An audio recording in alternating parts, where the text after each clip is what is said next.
For manufacturers that want to reduce their carbon footprint without losing efficiency, where do they start? List 5 tech developments that they must know. For manufacturers that want to reduce their carbon footprint, there are quite a number of technology developments which are out there. We can classify them into around 5 categories. The first category is with respect to the analytical, assessment, and predictive tools.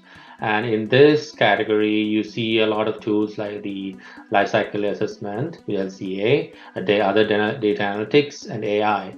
The primary purpose of these are to kind of identify the hotspots with respect to CO2 emissions.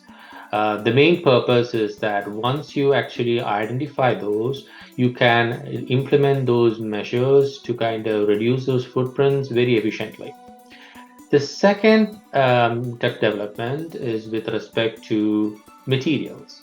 There are a lot of user-friendly materials and out there now, and substituting them in your products can significantly reduce the carbon emissions. Now we are talking here about recycled, biodegradable, and compostable materials.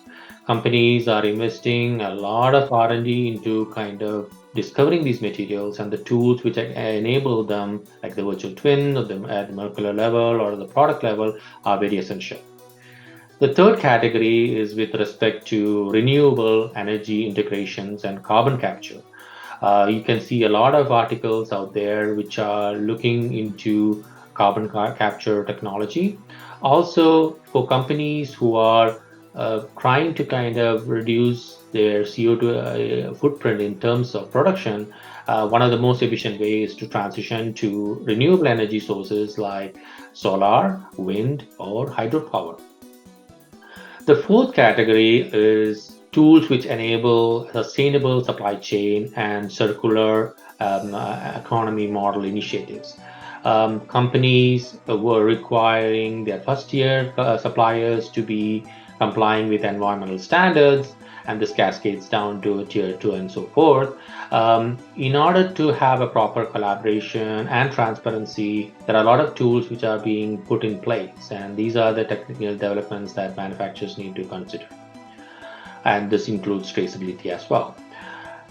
The last one is implementation of energy efficient machinery, IoTs, and so on and so forth. This actually helped them real-time monitoring of data and using that data to analyze and identify inefficiencies, which can actually ultimately lead to the CO2 emissions, and making data-driven decisions for reducing those emissions, and those are the ones which are critical.